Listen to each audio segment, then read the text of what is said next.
यहाँ तहजीब बिकती है, यहाँ फरमान बिकते हैं, जरा तुम दाम तो बोलो, यहाँ ईमान बिकते हैं। नमस्कार, मैं हूं आपके साथ प्रदीप आजाद। जनाब, राजस्थान में एंटी करप्शन ब्यूरो चाहे लाख घोड़े खोल ले, लेकिन हमारे सूबे के भ्रष्ट अधिकारियों का ईमान बिगड़े बिना नहीं रह सकता। पिछले कुछ वक्त की तस्वीरों पर अगर आप गौर फरमाएंगे तो आप देखेंगे उन भ्रष्ट अधिकारियों के चेहरे जिन्होंने वाकई राजस्थान की ब्यूरोक्रेसी पर भी सवाल उठा दिए। अब देखिए, कोई दिन ऐसा जाता होगा जब एसीबी एक्शन में नजर नहीं आती होगी। भ्रष्टाचार और भ्रष्ट अधिकारियों के चेहरे भी सामने आते हैं, लेकिन इस सब के बाद भी पैसों के आगे बड़े से बड़ों का ईमान डोल उठता है। अब हाल ही की सिरोही की तस्वीर को देख लीजिए, जहां कल शाम जिले के पिंडवाड़ा में भावरी व्रत में कार्यरत रेवेन्यू इंस्पेक्टर को एसीबी ने 1 लाख रुपए की रिश्वत लेते ट्रैप कर लिया। लेकिन आरआई की गिरफ्तारी के बाद पूरा घटनाक्रम नाटकीय अंदाज में बदल गया। पकड़े जाने के बाद आरआई ने स्वीकार किया, कबूल किया कि रिश्वत की राशि उसने पिंडवाड़ा तहसीलदार कल्पेश जैन के लिए ली थी।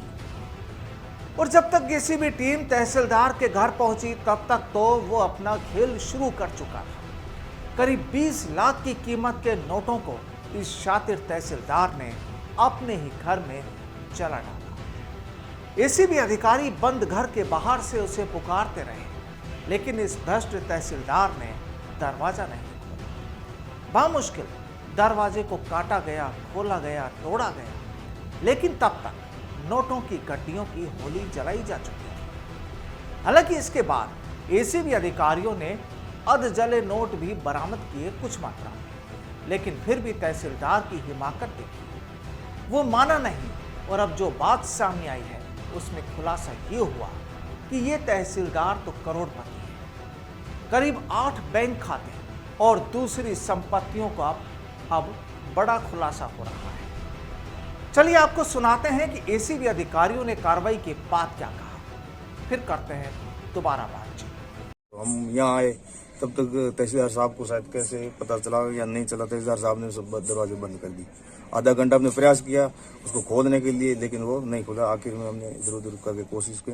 जब हमें पता चला कांच की खिड़की से, जो किचन की खिड़की थी, जिसमें से आग जलने की दिखाई दे रही थी, तो ऐसी परिस्थितियों में आग जलने के कारण हमने फिर फोर्सली दरवाजा तोड़ा के और अंदर गए तो तहसीलदार साहब किचन के अंदर 500 की गड्डियां जलाते हुए पाए गए। उनको अलग लेके उस पर पॉइंट आके उसको बुझाया गया। बुझाने के बाद में उनकी हाउस पूरी सर्चिंग की गई। सर्च करने के बाद तो पता चला कि उनके नाम काफी तरह की प्रॉपर्टी है, कई खाते हैं बैंक के, 8 बैंक खातों का पता चला है। कुछ 3 खाते पोस्ट ऑफिस में पता चला है कि जिसमें 9-10 लाख रुपए हैं, बैंक खातों में 4-5 लाख रुपए हैं।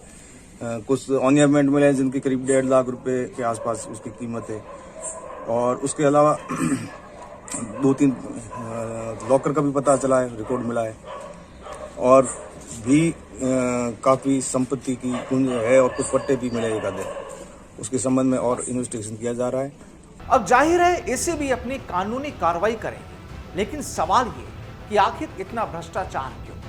कभी आईपीएस पर शिकंजा, कभी आरएएस पकड़े जा रहे हैं, कभी आरपीएस पर शिकंजा, तो कभी कोई दूसरे सरकारी कर्मचारी और अधिकारी। सवाल ये कि क्या कानून की मजबूती में कोई कमी है, जिसकी वजह से ऐसे भ्रष्ट अधिकारियों को कोई चिंता नहीं। और जाहिर है कि जब आप इस खबर को देख रहे होंगे तो कहीं ना कहीं एसीबी अधिकारी फिर किसी भ्रष्ट कर्मचारी पर शिकंजा कस रहे हैं। जनाब, जानते तो सभी हैं, कार्रवाइयां भी रोज हो रही है, लेकिन हालात कुछ ऐसे कि पड़ जाती है दरारें पत्थरों पर, पड़ जाती है दरारें पत्थरों पर, बूंदों की चोट से पल रहे हैं भ्रष्टाचारी कीड़े नेताओं की ओर से।